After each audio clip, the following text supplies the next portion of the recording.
The desert wind hit her like a fist. Nalani Raines stood at the edge of the wooden gate, one hand gripping the weathered post, the other clutching the leather strap of her empty satchel. Behind her stretched miles of baked road, shimmering in the New Mexico heat like a river of broken glass. Ahead, the sprawling silhouette of Iron Creek Ranch crouched beneath a sky too blue to be kind. She had not eaten in 2 days. Her last coin had gone to the train from Globe to White River, and now, as sweat stung her eyes and her cotton dress clung damp to her back, the only thing keeping her upright was the knowledge that collapse meant death. The man on the porch aimed his words like a bullet. "I'll hire you," he said, voice flat as the horizon, "but only if you marry me before the judge leaves town tonight." Nalani blinked. Her legs trembled beneath her, whether from hunger or disbelief she could not say. The words made no sense, strung together like that. Hire, marry, tonight. She forced her throat to work her voice, coming out dry and rough. "Excuse me." The man did not move. He stood tall, backlit by the sun, the brim of his black hat casting a shadow over his face. He had a revolver on his hip, calluses on his knuckles, and the sort of stillness that only comes from surviving something violent. This was not a joke. This was not madness. This was the West. "Jacob Holloway," he said, as if the name explained everything. "You came looking for work. I'm offering it, with conditions." Nalani took one step forward, then another. Her boots raised small clouds of dust that hung in the air like ghosts. She could feel his eyes on her, measuring, assessing. Not with contempt, she realized. Not with the cold disgust she had come to expect from white men. Just calculation. "What kind of conditions?" she asked. "The legal kind," he said. "I need a wife living on my north claim before midnight tonight. Homestead Act. If I don't have a married settler on that land by August 16th, I lose 2,000 acres. No appeal, no extension." He paused, and for the first time something human flickered across his face. Weariness, the kind that settles into bone. "I've tried this before," he continued. "Twice. Women get cold feet. I don't blame them. Life out here isn't gentle, but I'm out of time." Nalani stared at him. Her mind, sluggish from hunger, tried to piece together what he was saying. A marriage. A legal arrangement. Land at stake. And her standing here with nothing but the clothes on her back and the blood of 2 worlds running through her veins. "Why me?" she asked.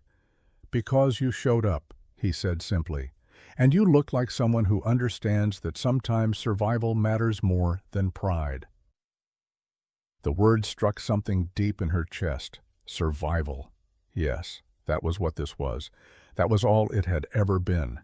She thought of her mother and siblings at Fort Apache, packed into the reservation like cattle. She thought of the past 3 months, sleeping in arroyos and eating whatever she could shoot with her last 3 bullets. She thought of her father, the Scottish trader, who had loved an Apache woman and paid for it with his life. "I have conditions too," she said. Jacob Holloway's eyebrows rose slightly. For a moment she thought he might laugh. Instead he nodded once and stepped aside, gesturing toward the door. "Then come inside. We don't have much time." The interior of the house was dim and surprisingly cool. Plain wooden furniture, a stone fireplace, a few framed photographs on the mantel. No flowers, no softness. The home of a man who had forgotten how to live and only remembered how to work. A woman appeared from the kitchen, round and gray-haired, her hands dusted with flour. She stopped dead when she saw Nalani, her mouth falling open. "Jacob," she said slowly, eyes never leaving Nalani's face. "What is this?" "This is my future wife, Aunt Rose," Jacob said. "We're getting married tonight." Rose Holloway's face went pale, then red, then pale again. "Have you lost your mind? She's an Indian."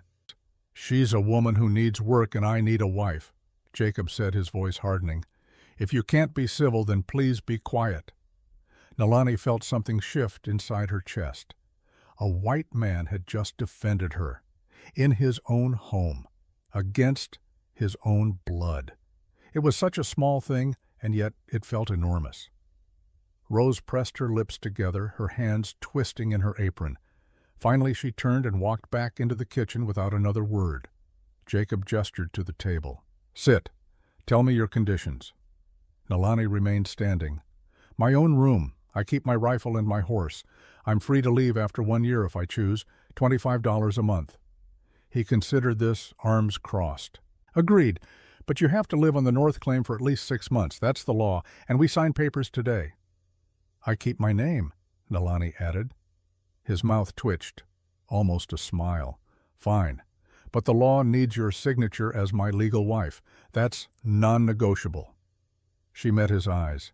They were gray, she noticed, the color of smoke. "What happens after 6 months? Whatever we decide.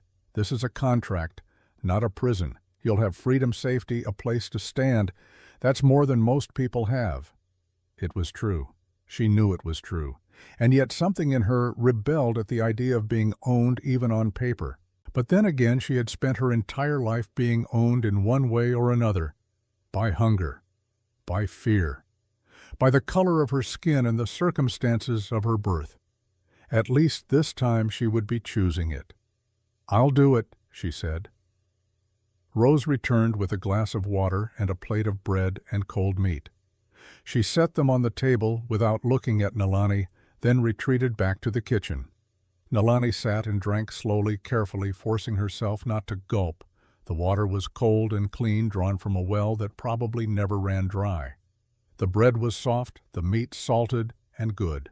She ate like a person, not like an animal, even though every cell in her body screamed for her to stuff her mouth full and swallow and never stop.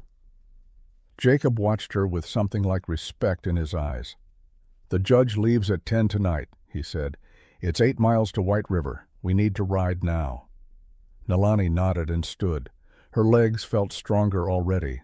Food was a kind of magic like that. Rose appeared again this time, with a bundle of clothes.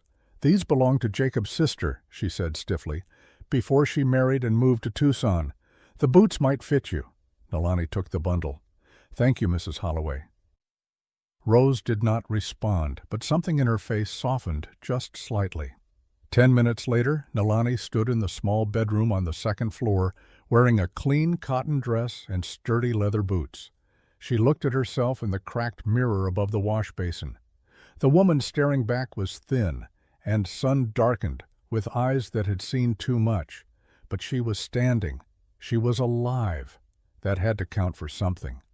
Downstairs, Jacob was saddling 2 horses. One was a tall bay stallion, the other a gray mare with gentle eyes. He handed Nalani the mare's reins. "Her name is Sage," he said. "She's yours now. You said you could ride better than most white men," Nalani replied. The corner of his mouth lifted. "Good, because we're going to have to ride fast." They mounted and rode out, leaving Rose standing on the porch with her arms wrapped around herself, watching them disappear into the shimmering heat. The road to White River was hard-packed dirt, lined with scrub brush and Joshua trees. The sun hung low in the western sky, painting everything gold and red. Nalani kept pace with Jacob easily, her body remembering the old rhythms of riding the way her father had taught her when she was small. Back when the world had made sense. Back when she had believed that love could cross any divide. They rode in silence for the first mile. Then Jacob spoke. "You don't have to be afraid of me," he said, eyes fixed on the road ahead. "I'll keep my word." "I'm not afraid of you," Nalani said. "I've seen what's worth being afraid of. You're not it." He glanced at her, surprised, then nodded. Another mile passed. Nalani's eyes scanned the ground, out of habit reading the story the earth told. Fresh tracks made this morning. 3 horses heading the same direction they were going now. One rider favoring his left side, the hoof prints deeper on that side. "Someone came this way earlier," she said. 3 riders, one with a limp. Jacob's hands tightened on the reins. "How do you know that?" "The tracks, the way the weight shifts, the depth of the print." He stared at her. "That's Pike, William Pike. He works for a man named Cornelius Ashford." "An enemy! The man who killed my father." The words hung in the air between them, heavy and sharp. Nalani did not ask for details. She understood enough. This was not just about keeping land. This was about justice, about debts that could only be paid in truth or blood. "Then we'll need to be careful," she said. "We will." They reached White River as the sun touched the horizon. The town was small, barely more than a main street, with a handful of buildings clustered around it like frightened children. A general store, a saloon, a church, and the courthouse. People stopped and stared as they rode past. A white man and an Apache woman riding side by side. One man, drunk and swaying outside the saloon, shouted, "Hey, Holloway, what are you doing with that squaw?" Nalani felt the familiar burn of shame and rage rise in her throat. But before Jacob could respond, she turned in her saddle and fixed the drunk with a steady gaze. "I'm here to marry Mr. Holloway," she said in perfect English, each word clear and cold. "You're here to drink until you forget your own name. We all have our choices." The drunk blinked. A few people nearby laughed quietly, as if surprised that laughter was allowed. Jacob said nothing, but when Nalani glanced at him, she saw something new in his face. Approval. They dismounted at the courthouse steps. The building was small, but solid, built from adobe and timber, with a tin roof that gleamed in the fading light. Jacob tied the horses and turned to Nalani. "Last chance to change your mind," he said. She looked at him, looked at the courthouse, looked back at the road that led to nowhere except more dust and more hunger. "Let's go," she said. Inside the courthouse was cool and smelled of old paper and tobacco. A clerk sat at a desk, shuffling documents. He looked up when they entered, his eyes widening when he saw Nalani. "We're here to see Judge Webb," Jacob said. The clerk hesitated, then nodded and disappeared through a side door. A moment later he returned with the judge, a tall man in his 60s, with silver hair and sharp eyes. Judge Harrison Webb looked at Jacob, then at Nalani, then back at Jacob. "Mr. Holloway," he said slowly, "what can I do for you?" "I need you to marry us," Jacob said. "Tonight, before you leave town." The judge's expression did not change, but something cold entered his eyes. "I'm not going to marry you to this girl just so you can keep your land. That's fraud." "It's not fraud," Jacob said, his voice rising. "It's a legal arrangement between two consenting adults." "She's Indian," the judge said flatly. "This is obviously a sham." Nalani stepped forward. Her heart pounded, but her voice came out steady. "Judge Webb," she said. "My name is Nalani Rain. My father was Malcolm Rain, a Scottish trader. My mother is Morning Dove of the White Mountain Apache. I can read and write in both English and Apache. I understand contract law.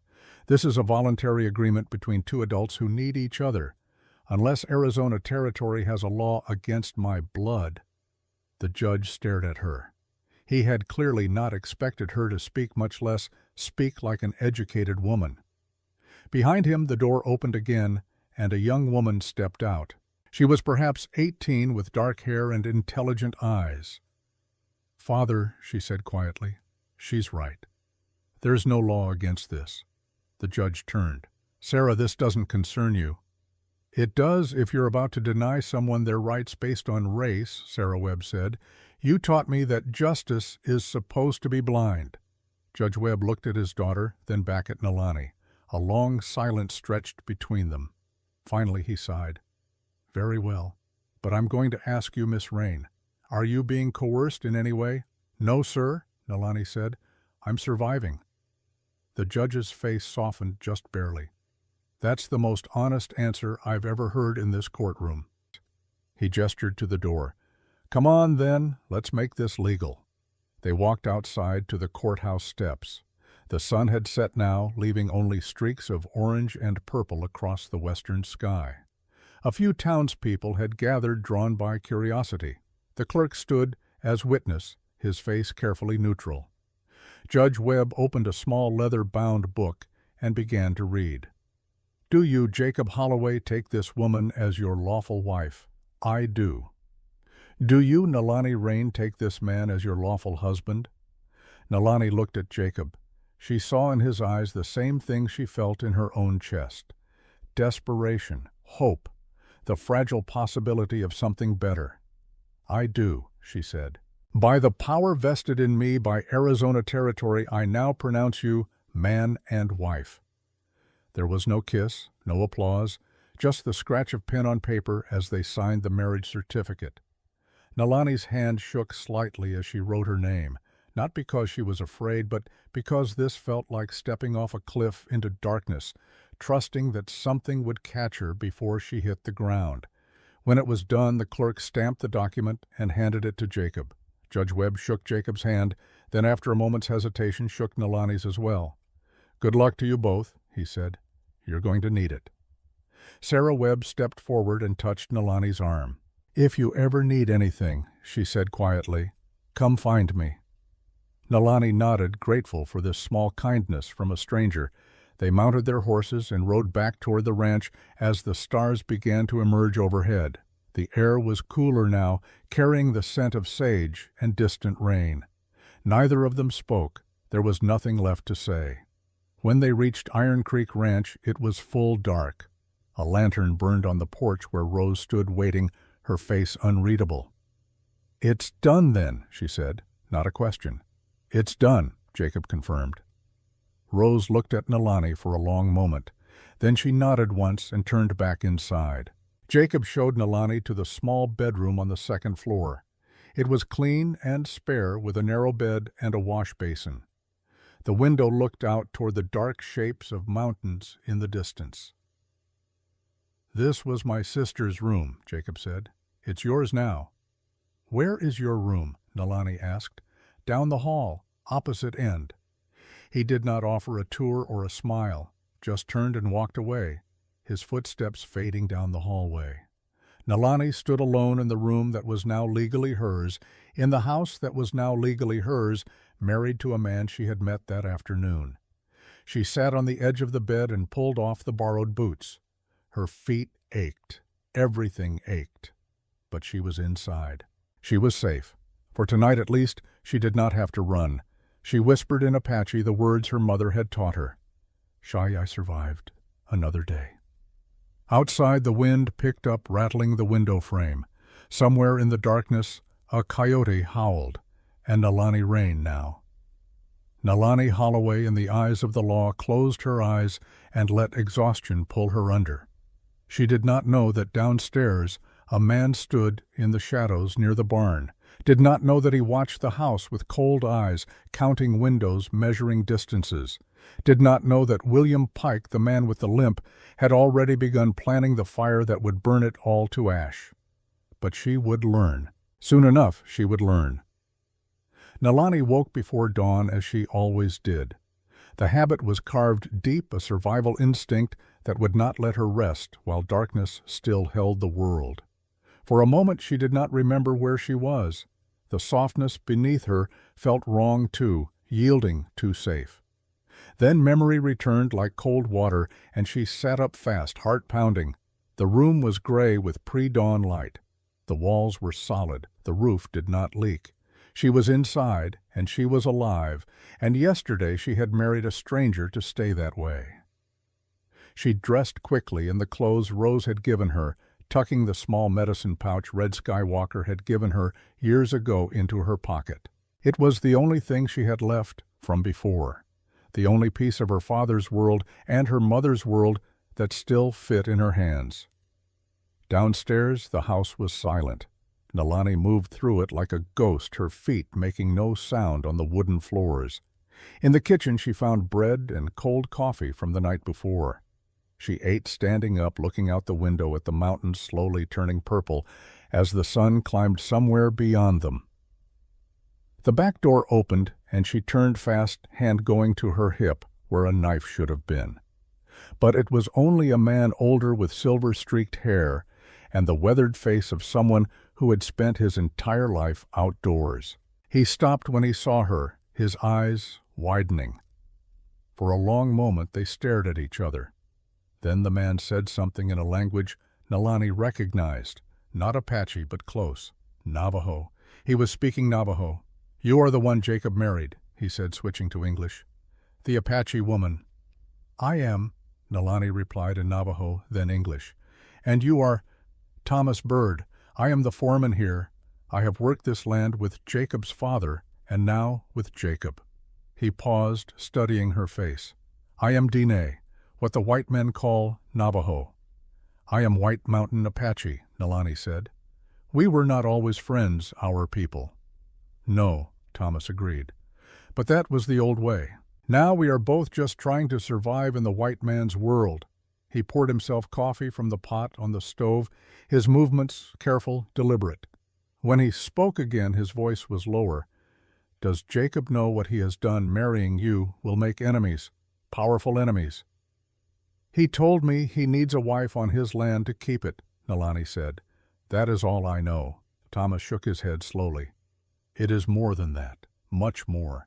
10 years ago, Jacob's father was killed, burned alive in a cabin on the North Claim. It was not an accident.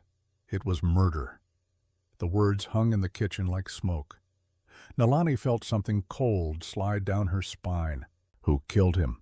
A man named William Pike, a hired gun who works for Cornelius Ashford.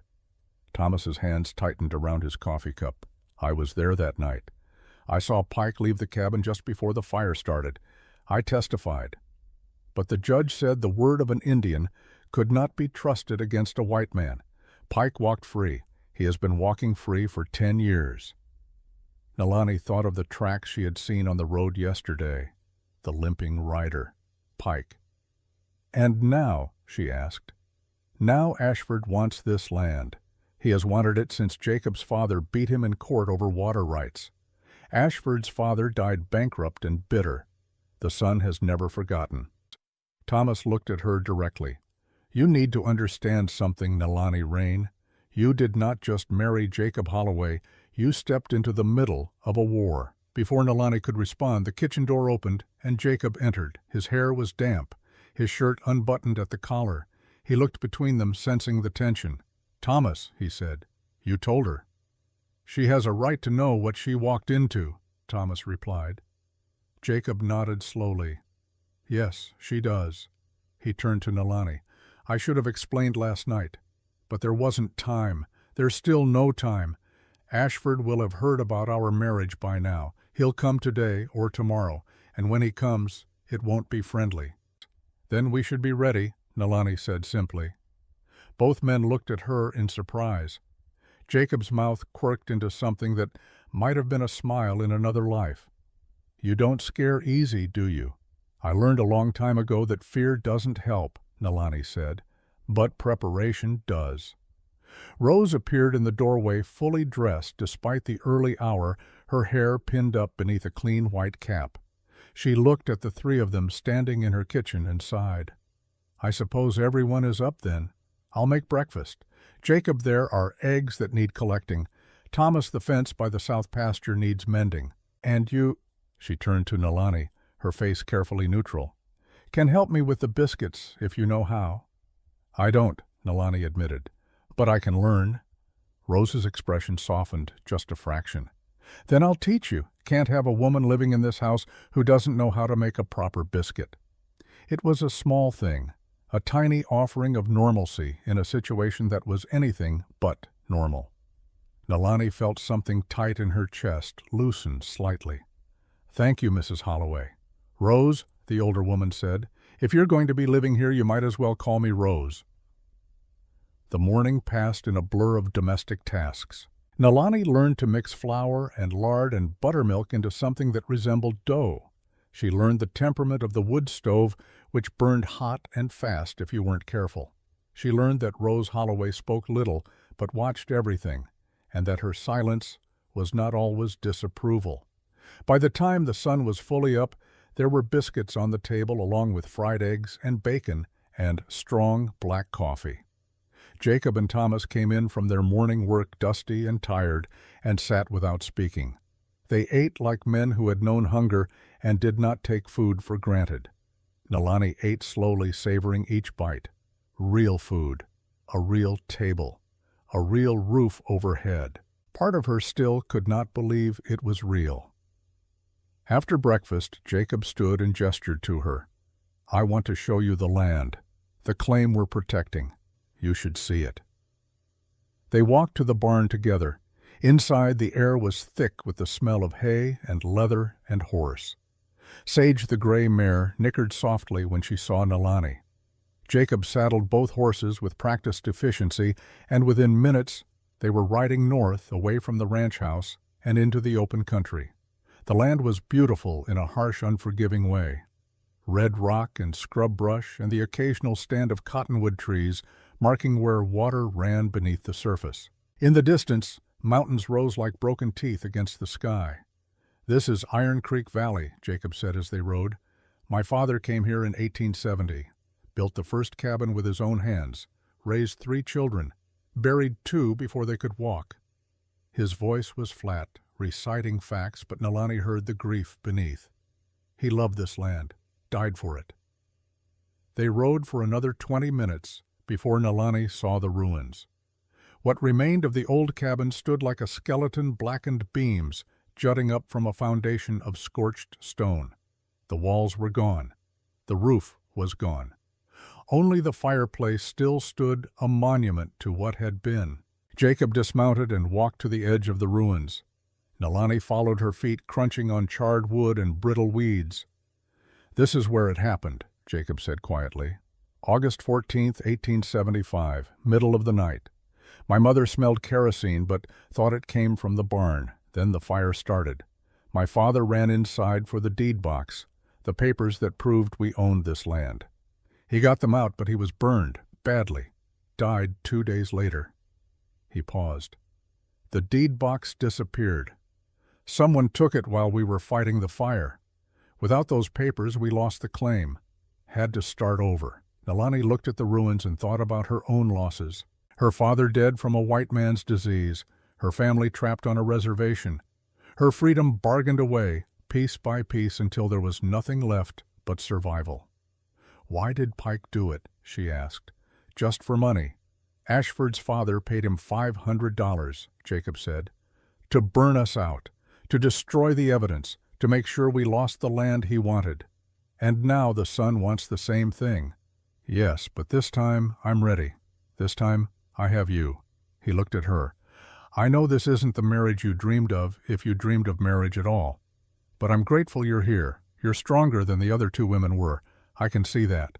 Nalani thought of the 2 names scratched out on the marriage license. What happened to them? The ones who said no. Jacob's jaw tightened. "Rebecca heard about my father's death and ran the night before the wedding. Catherine stayed 2 weeks, then Ashford came to threaten her. She left the same night. I don't blame them. They had families, other options. You don't have those things, neither do I. That makes us the same." It was true, and the truth of it hurt. They were both trapped, both desperate, both clinging to this piece of land like drowning people clinging to driftwood. They rode back slowly. The sun was high now, beating down without mercy.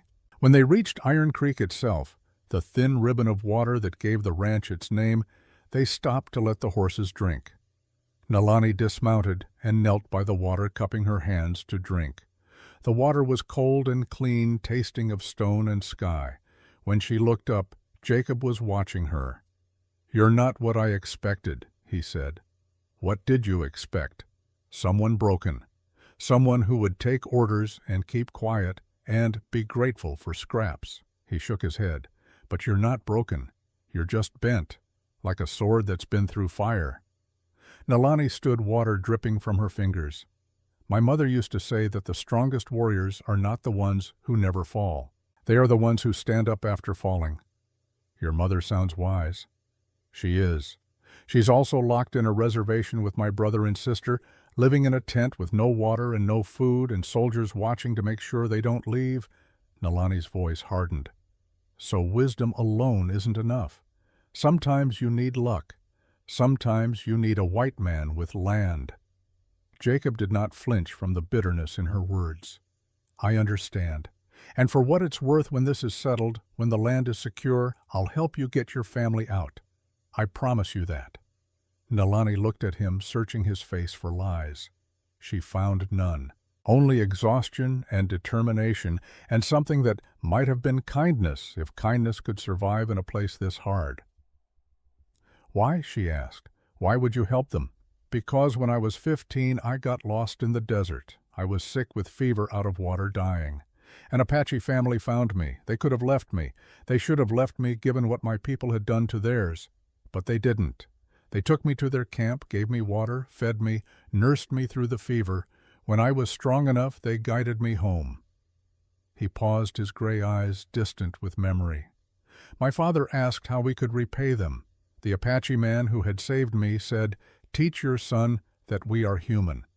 That's all he wanted, for me to see his people as people." Jacob looked at Nalani. "So no, I don't despise you. I see you as a human being, a strong, intelligent human being who deserves better than what this world has given you." For the first time since arriving at Iron Creek Ranch, Nalani felt tears prick her eyes. She blinked them away fast, refusing to let them fall. But something had shifted between them. Some wall had come down. "Thank you," she said quietly, "for telling me that." They mounted and rode back toward the ranch house. The afternoon heat was building, making the air shimmer. In the distance, Nalani saw a thin column of smoke rising from somewhere near the ranch. Her heart clenched. "Jacob," she said, pointing. He saw it too and spurred his horse faster. They galloped, the last mile dust flying behind them. When they reached the ranch, they found Thomas and 2 hired hands beating out flames in the haystack behind the barn. The fire was small, contained more warning than true destruction, but the message was clear. Thomas looked up as they dismounted, his face grim. "It was set deliberately. I found kerosene cans hidden in the brush. And this." He held up a piece of charred wood. On it, written in black charcoal, were words that made Nalani's blood run cold. "Squaw won't save you." Jacob's hands clenched into fists. "Pike." "Yes," Thomas said. "He wants you to know he's watching, that he can get to you whenever he wants." Nalani walked to the barn door where someone had scrawled the message. The letters were crude, angry, meant to intimidate. She felt anger rise in her chest, clean and sharp. She reached into her pocket and pulled out the medicine pouch Red Skywalker had given her. Inside was red ochre, the sacred earth paint her people used for protection and blessing. She dipped her finger in the ochre and began to draw over the hateful words. The symbol she painted was Apache Ancient, a sign of protection against fire and evil. She covered every letter until the message disappeared beneath the red curves of her people's power. When she finished, she turned to find Jacob Thomas and the hired hands staring at her. "Let him see this," she said. "Let him know I am not afraid. Let him know that I claim this space as mine." Thomas smiled for the first time since she had met him. "You have your mother's courage, I think." "I have my father's stubbornness too," Nalani said, "and that makes me dangerous." That evening they gathered in the house for dinner. Rose had made stew thick with vegetables and beef and fresh bread to soak up the broth. They ate in silence for a while, the weight of the day pressing down on all of them. Finally Thomas spoke. "He will come back, Pike. And next time it won't be hay. It will be the house." "Then we need to act first," Nalani said. "We need to stop waiting and start hunting." Jacob looked at her. "What do you mean?" "I mean we find him, we track him, we catch him doing something that will put him in front of a judge, or we find evidence that ties him to Ashford so clearly that even a white man's court cannot ignore it." Rose set down her spoon. "That's dangerous talk." "This is a dangerous situation," Nalani replied. "Waiting will not make it safer. It will only give them time to plan, to strike when we are unprepared." Jacob leaned back in his chair, studying her. "You think like a warrior." "I was raised by warriors," Nalani said simply. "My mother's people did not survive by hiding. They survived by knowing when to fight and when to retreat and when to strike first." Thomas nodded slowly. "She is right. We have been playing defense for 10 years. It is time to go on offense." "But how?" Rose asked. "We don't know where Pike hides. We don't know when Ashford will move. We're blind." "Not blind," Nalani said. "I can track him. I can find where he goes, where he sleeps, who he talks to. Give me 2 days, and I will know his patterns." Jacob shook his head. "Too dangerous. If he catches you alone—" "He won't catch me. I have been tracking men since I was 12 years old. Pike is loud. He leaves marks everywhere he goes. He will be easy to follow." The room fell silent. Finally Jacob nodded. 2 days. But Thomas goes with you. I won't send you out alone." Nalani wanted to argue but saw the set of his jaw and knew it was useless. "Fine. We leave tomorrow at dawn." After dinner, Nalani went upstairs to her room. She sat by the window looking out at the darkness, thinking about the day, about Thomas's story, about the cabin ruins and Jacob's promise and the red ochre symbol on the barn door. She thought about Pike somewhere out there in the night planning his next move, and she thought about Ashford the puppet master pulling the strings. A knock at the door startled her. "Come in," she said. Jacob entered carrying a bundle wrapped in oilcloth. He set it on the bed. "My sister's rifle," he said, "and ammunition. I know you said you have your own, but this one is better, newer. I want you to have it." Nalani unwrapped the cloth and found a Winchester repeating rifle well-maintained, the wood polished smooth. It was beautiful and deadly, the kind of weapon that could change the outcome of a fight. "I can't take this," she said. "Yes, you can. You're my wife. What's mine is yours. That includes the means to defend yourself." He paused at the door. "Tomorrow when you go tracking with Thomas, be careful. Pike is a killer. He won't hesitate if he gets the chance." "I know," Nalani said, "but neither will I." Jacob looked at her for a long moment, then nodded and left. Nalani held the rifle across her lap, feeling its weight. She thought about all the ways a life could change in a single day. Yesterday she had been starving and alone. Today she was married, armed, and preparing for war. She whispered to the darkness in Apache the old prayers her mother had taught her. Prayers for protection, prayers for strength, prayers for the courage to do what needed to be done.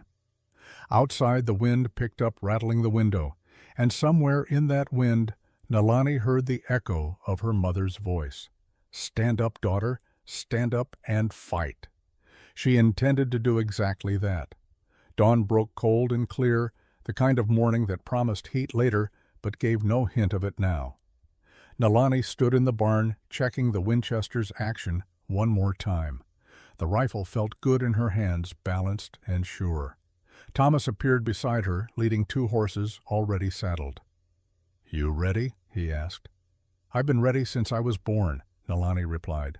They rode out before the sun cleared the mountains, heading south toward White River. Thomas had suggested they start at the edges of town, where Pike was most likely to leave tracks without witnesses. The man was arrogant, Thomas explained, but not stupid. He would avoid the main roads when doing Ashford's dirty work. The ride took them through country Nalani recognized from her childhood. Apache land once, before the soldiers came, before the treaties that weren't treaties but surrender documents written in English and signed with X marks by chiefs who could not read. She felt the ghosts of her people in every arroyo, every stand of mesquite, every rock formation that had once held meaning and now held only memory. "You are quiet," Thomas observed. "I'm thinking about what was here before," Nalani said. "Before the fences and the ranches and the towns with their churches and their laws that only apply to some people."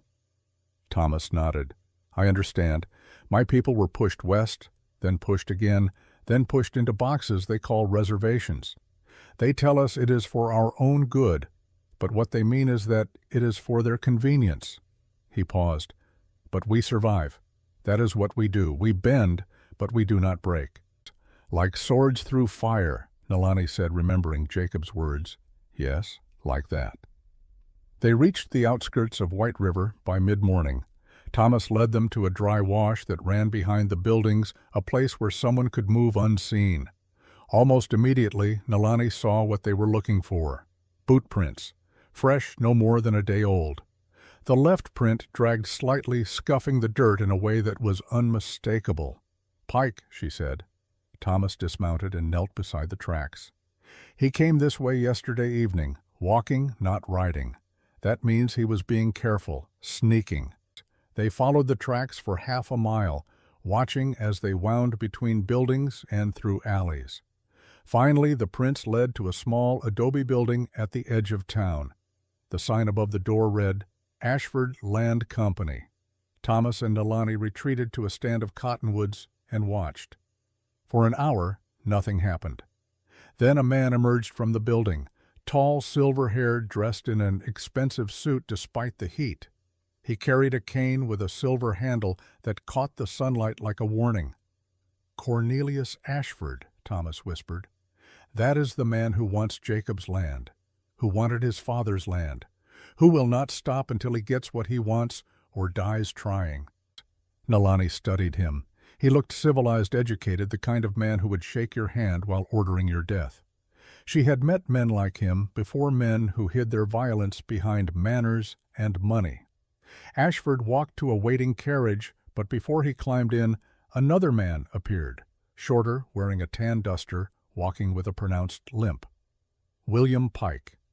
Even from this distance, Nalani could see the scar that ran down his left cheek, white against sun-darkened skin. Pike spoke to Ashford, gesturing with his hands, his body language aggressive. Ashford listened, then shook his head and climbed into the carriage. Pike watched it drive away, his posture radiating frustration. They argued, Nalani said. Pike wants to do something. Ashford said no. Or not yet, Thomas said grimly. Ashford is patient. He will wait for the right moment, the moment that gives him the most advantage. They waited another hour, but Pike did not reappear. Finally, Thomas suggested they move on. There is someone else we should see, he said. Someone who might help us. He led her back through town to a building Nalani had not noticed before. It was small, neat, with a sign that read, White River Public Library and Reading Room. Thomas tied the horses and gestured for Nalani to follow. Inside the library was cool and smelled of old paper and leather. Shelves lined the walls, filled with more books than Nalani had seen in her entire life.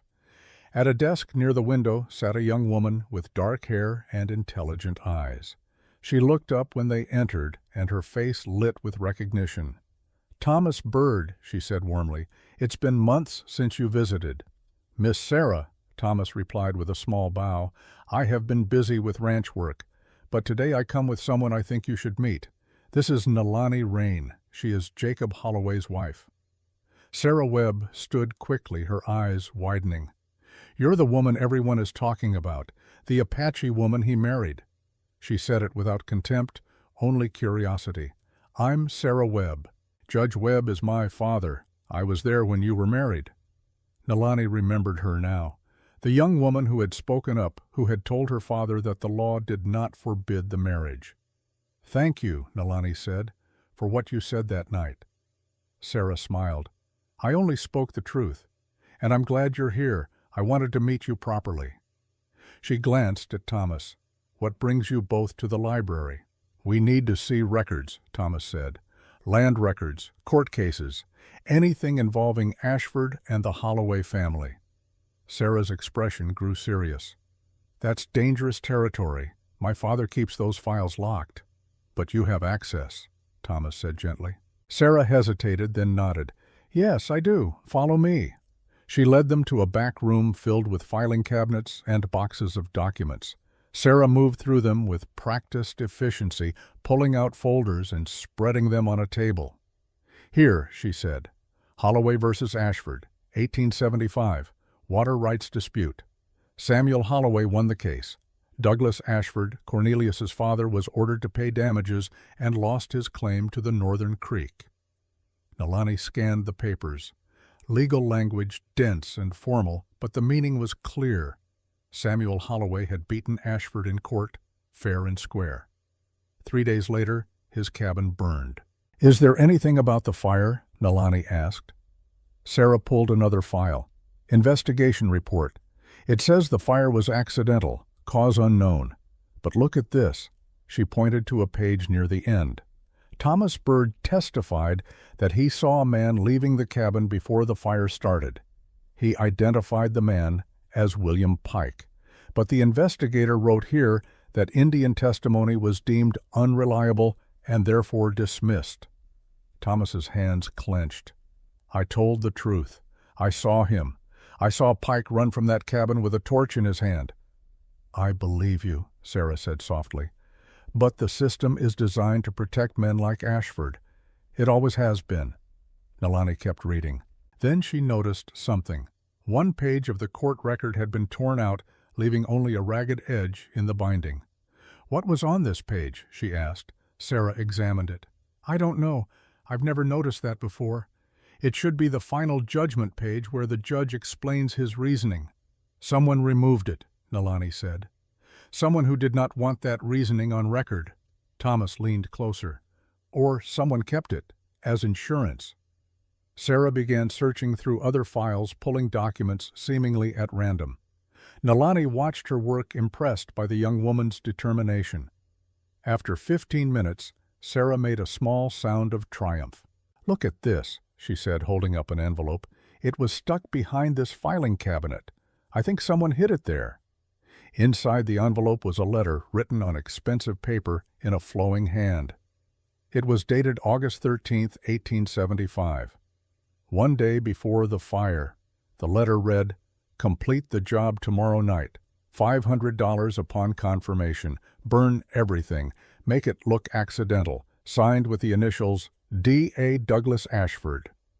Nalani felt her heart pound. This is proof. This is evidence that Ashford ordered the murder.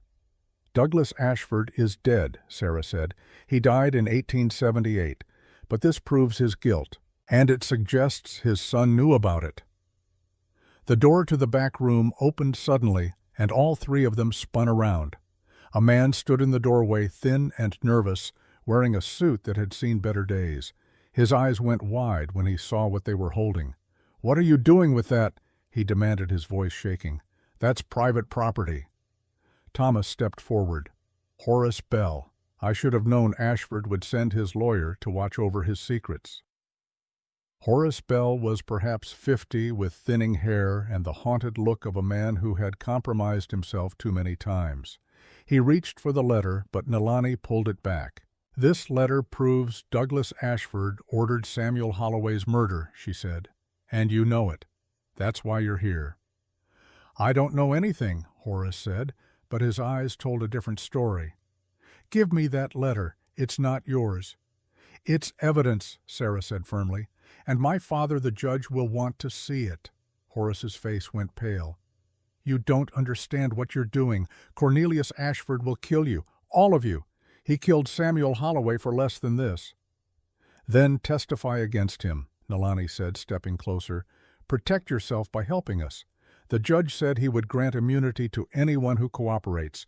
You could save yourself and do the right thing." Horace shook his head violently. "I can't. He'll know. He'll find out." "He'll find out anyway," Thomas said. "The only question is whether you're with us or with him when he does." Horace looked at the three of them, then at the letter in Nalani's hand. His face crumpled. For a moment Nalani thought he might cry. "I need time to think," he whispered.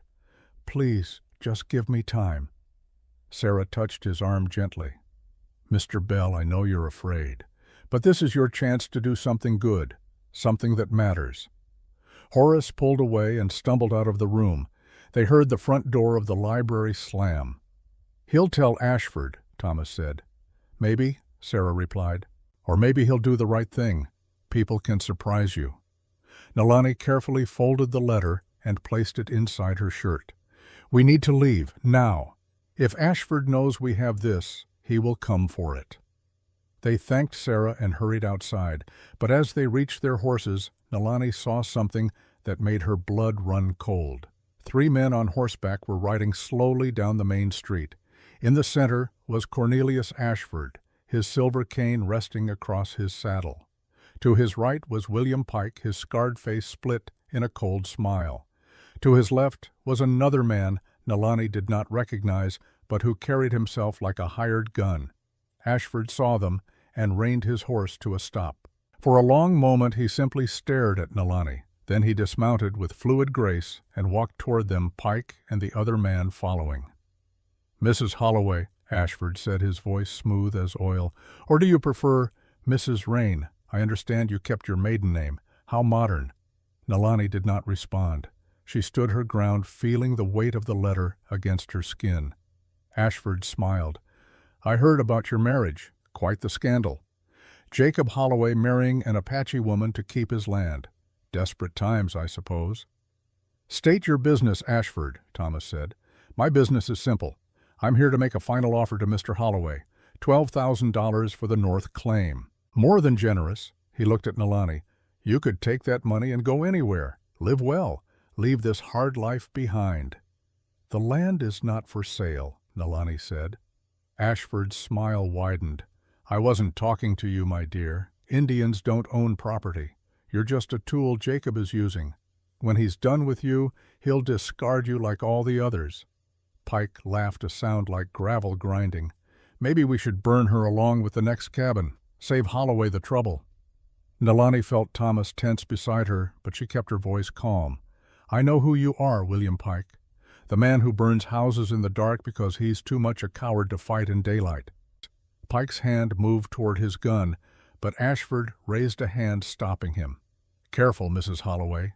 Accusations require proof. Do you have any proof of these wild claims? Nalani thought of the letter hidden against her skin. Not yet, she thought. Not here. Not now. I have eyes, she said, and I know your boot prints. I know your patterns. I know you were at our ranch 2 nights ago setting fire to our hay. Pike's face darkened. You can't prove nothing. Can't I? You drag your left foot when you walk. You favor your right hand. You smoke cigarettes rolled with wheat paper, not corn paper. I found 3 butts near our haystack, still fresh. Shall I tell you what brand? For the first time, Pike looked uncertain. Ashford's eyes narrowed.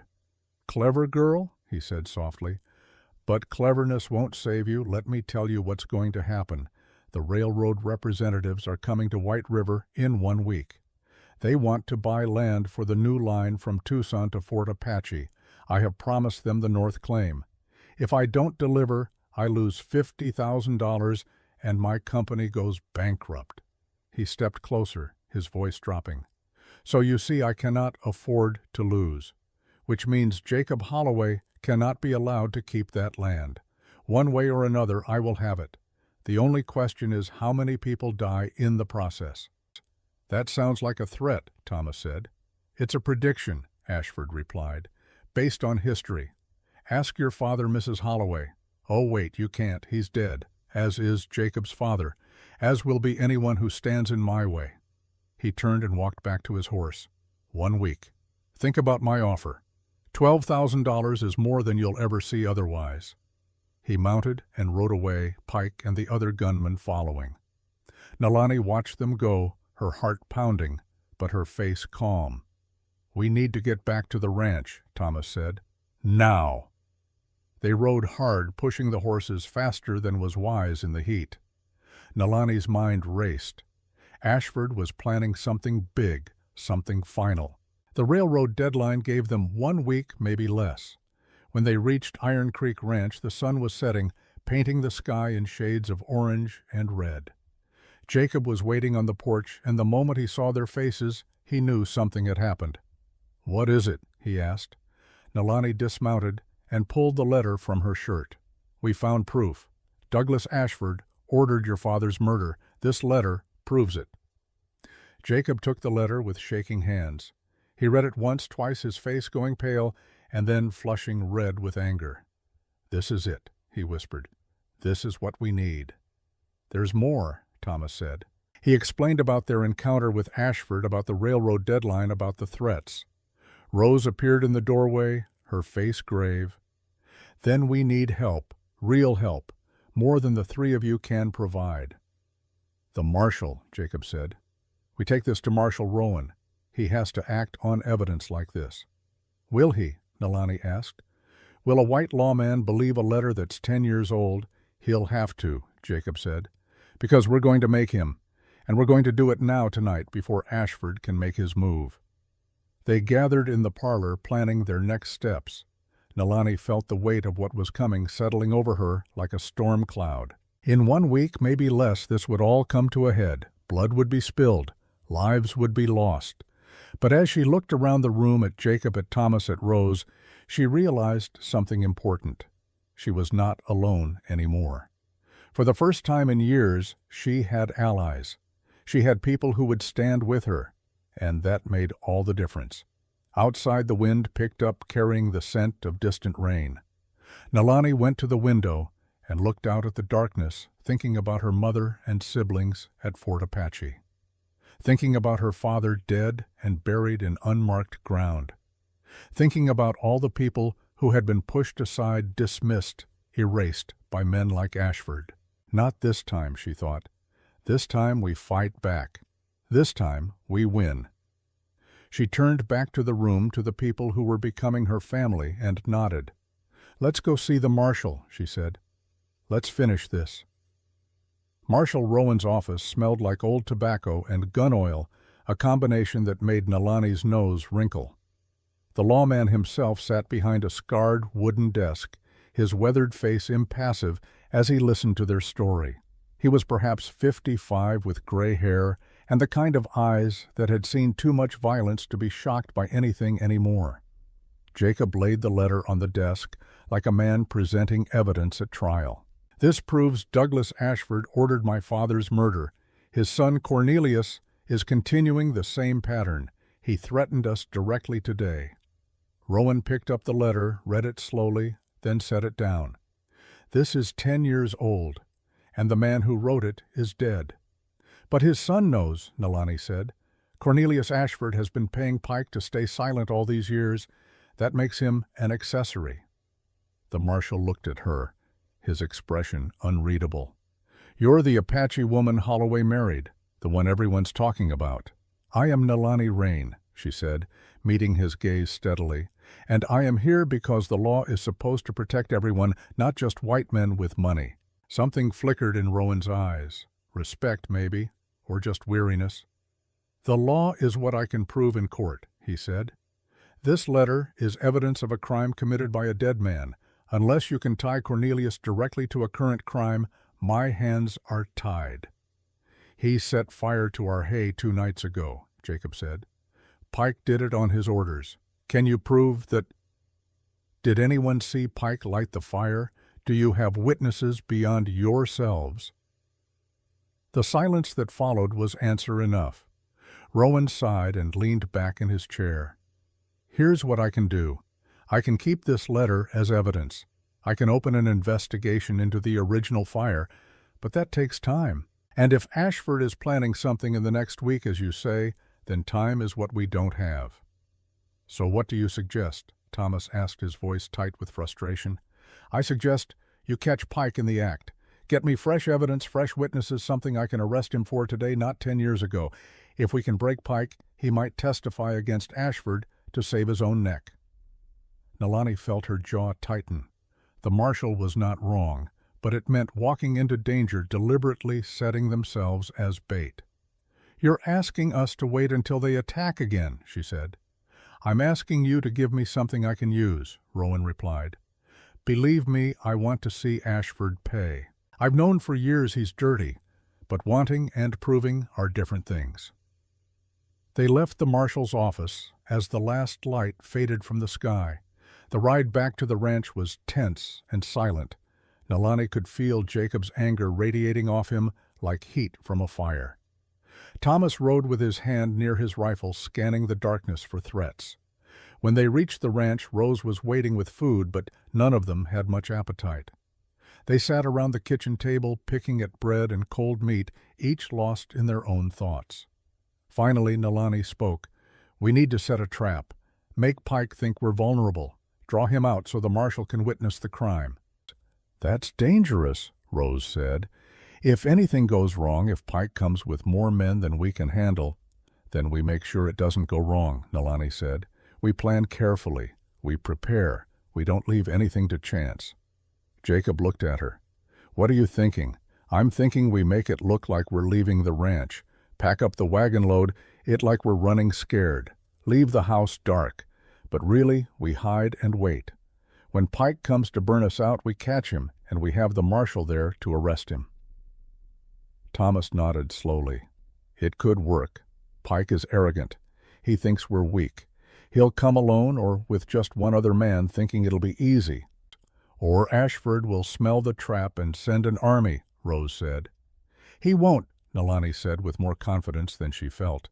He's too careful. He doesn't want to be directly connected. He'll send Pike with orders to make it look like an accident. And that's when we take him. Jacob stood and walked to the window, staring out at the darkness. We'd need the marshal to agree to this, to hide his men nearby and wait. He will, Nalani said, because it's his best chance to get Ashford too, and he wants that as badly as we do. They talked for another hour, refining the plan, working through the details. By the time they finished, it was past midnight. Rose went to bed, her face drawn with worry. Thomas headed to the bunkhouse to prepare the ranch hands. That left Jacob and Nalani alone in the kitchen. You don't have to do this, Jacob said quietly. You could leave.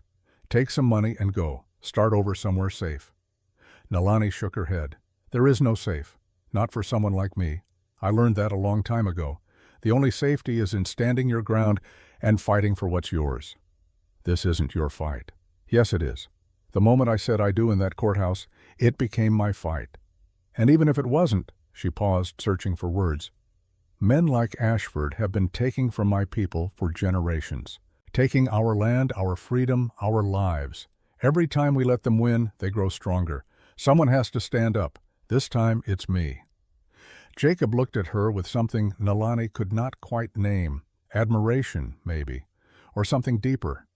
You're braver than I am, he said. No, I'm just more used to being afraid. He reached across the table and took her hand. It was the first time he had touched her since the wedding, and the contact sent a jolt through Nalani's chest. His hand was calloused and warm, solid and real. Thank you, he said, for staying, for fighting, for being here. Nalani felt her throat tighten. She had not expected kindness, had not expected to feel anything for this man beyond the cold calculation of survival, but something was growing between them, something that felt dangerous and necessary all at once. You should sleep, she said, pulling her hand away gently. We have a lot to do tomorrow. She went upstairs to her room and lay on the bed fully clothed, staring at the ceiling. Sleep did not come for a long time. Her mind kept circling back to the plan, looking for flaws, for weaknesses. And when she finally did sleep, she dreamed of fire. The next morning dawned hot and still. They began their preparations early, making a show of packing the wagon with supplies and personal belongings. Word would spread quickly in a town like White River. By afternoon, Ashford would know they were preparing to leave. Nalani rode into town alone, a calculated risk. She went directly to the library, where she found Sarah Webb sorting through new books. Nalani, Sarah said, surprised. I didn't expect to see you again so soon. I need your help, Nalani said. I need you to spread a rumor for me. She explained the plan in quick, quiet words. Sarah's eyes widened, but she nodded. I can do that. I'll tell Mrs. Henderson at the general store. She'll have it all over town by supper time. Thank you, Nalani said. And, Sarah, be careful. If Ashford suspects you're helping us— I know the risks, Sarah said firmly. My father taught me that justice requires courage. I intend to be courageous. Nalani felt a surge of affection for this young white woman who could have ignored their struggle but chose to stand with them instead. As she left the library, she nearly collided with someone on the steps. She looked up and found herself face to face with a Chinese woman of perhaps 40 carrying a basket of laundry. The woman's eyes widened, then softened with recognition. You are the Apache woman who married the rancher, she said in accented English. I am Martha Chen. I own the laundry. I know who you are, Nalani said. She had seen the laundry building on her previous visits to town. I'm Nalani Rain. Martha studied her for a moment. People talk about you. They say bad things. That you trapped Mr. Holloway. That you are using him. Nalani felt her defenses rise. And what do you think? Martha smiled, a sad, knowing smile. I think you are like me. an outsider trying to survive in a world that does not want us. I came to Arizona in 1870. I have been called chink, and worse. I have been spit on, beaten, told to go back where I came from." She paused. "But I am still here, and so are you. That takes strength." She reached into her basket and pulled out a dress, simple but well made, in a deep blue fabric. "Take this, for when you need to look respectable for white people. They listen better to women in nice dresses, I have learned." Nalani took the dress, touched by the unexpected kindness. "Thank you. I don't know how to repay you." "Survive," Martha said simply. "That is payment enough. Show them that we cannot be erased." Back at the ranch, preparations continued. Thomas and the hired hands moved livestock to the far pastures, making it look like they were abandoning the property. Rose packed kitchen items into crates, her movements efficient despite her obvious worry. Jacob rode to town to inform Marshal Rowan of the plan. When he returned, his face was grim. "Rowan will do it. He'll have 2 deputies hidden in the rocks north of the house. But he wants us to understand the risk. If Pike brings more men than expected, if shooting starts, people could die." "People could die if we do nothing too," Nalani said. "At least this way we have a chance." That afternoon a visitor arrived. Nalani heard the horse approaching and went to the window, her hand instinctively moving to the rifle Jacob had given her. But the rider was not Pike or Ashford. It was an old Apache man, his face weathered like ancient stone, riding a paint horse. Nalani's heart leaped. Red Sky Walker. She ran outside and helped the old man dismount. He moved slowly, his joints stiff with age, but his eyes were sharp and clear. "Grandfather," she said in Apache, using the term of respect, "what brings you here?" "I heard what you are doing," Red Sky Walker replied in the same language. "Word travels even to the reservation. You are standing against the white man who burns homes and steals land." "We are trying," Nalani said, "but the outcome is uncertain."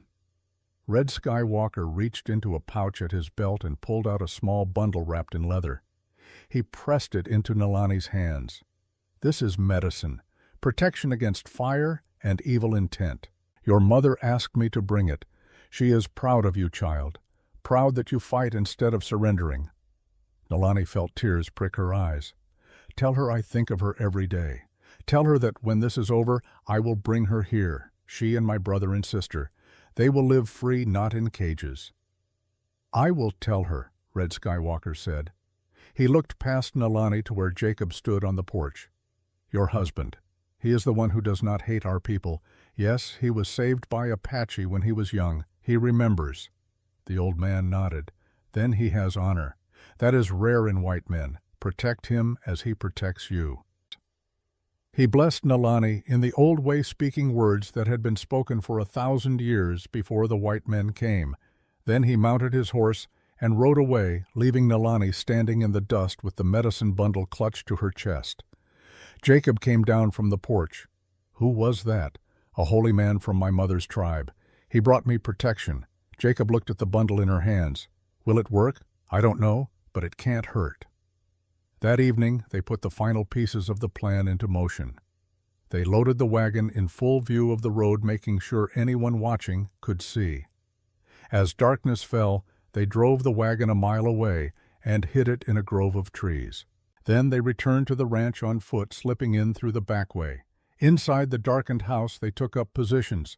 Jacob and Thomas in the barn with rifles.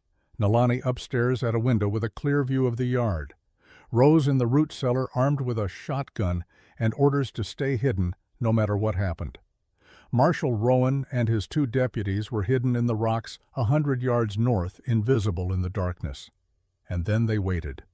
Midnight came and went. 1 o'clock. 2 o'clock. Nalani's eyes burned from staring into the darkness, but she did not look away. Every shadow could be Pike. Every sound could be the beginning of the attack.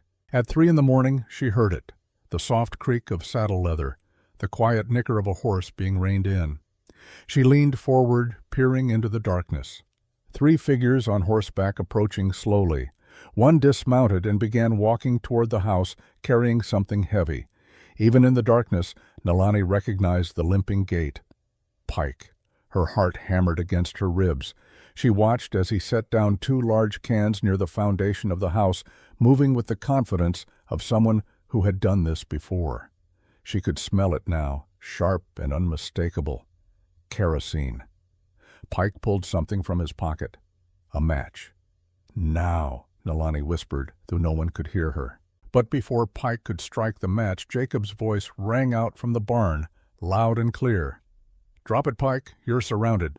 Pike spun his hand, going to his gun, but Thomas had already stepped out from the other side with a rifle aimed at Pike's chest. "I said drop it," Jacob repeated, emerging into the moonlight. For a moment, Pike looked like he might fight. Then lights appeared from the rocks. Marshal Rowan and his deputies approaching with weapons drawn. "William Pike," Rowan called out, "you're under arrest for attempted arson and attempted murder." Pike's face twisted with rage. "You can't prove nothing. I was just pouring kerosene around a house in the middle of the night," Rowan said. "We all saw you, Pike. It's over." One of the other riders wheeled his horse and tried to flee. A deputy fired a warning shot and the man stopped. The third rider, smarter than his companions, raised his hands slowly. Pike looked around, seeing his options narrow to nothing. His hand twitched toward his gun one more time, and Nalani, watching from the window, raised her rifle. If he drew, she would shoot. She had made that decision hours ago, but Pike was not stupid enough to draw against 5 armed men. He raised his hands, his face a mask of fury and defeat. "Ashford's gonna hear about this," he snarled. "You're all dead, you just don't know it yet." "Mr. Ashford is welcome to take it up with the territorial court," Rowan said. "Right now you're going to tell me everything you know about his operations, or you're going to hang. Your choice." They bound Pike's hands and loaded him onto a horse. The other 2 men were similarly restrained. Rowan approached the house where Jacob and Thomas now stood. "Good work," the marshal said. "This is the fresh evidence I needed. Now we can start building a case against Ashford himself." Nalani came downstairs and out onto the porch. Rose emerged from the root cellar, her face pale but determined. They stood together and watched as the marshal and his prisoners rode away into the darkness. For a long moment, no one spoke. Then Rose began to laugh, a slightly hysterical sound that broke the tension like glass shattering. "We did it," she said. "We actually did it." "We did," Jacob agreed. But his face was troubled. "But Pike was right about one thing. Ashford will hear about this by morning, and he's not going to take it well." "Let him come," Nalani said. She felt something fierce and bright burning in her chest. Not fear. Something else, something that felt like hope. "We're ready for him now." They went inside as the first hint of dawn touched the eastern sky. In a few hours, the whole town would know what had happened. Ashford would know, and the real battle would begin. But for now, in this moment, they had won a victory, small but real, and it mattered.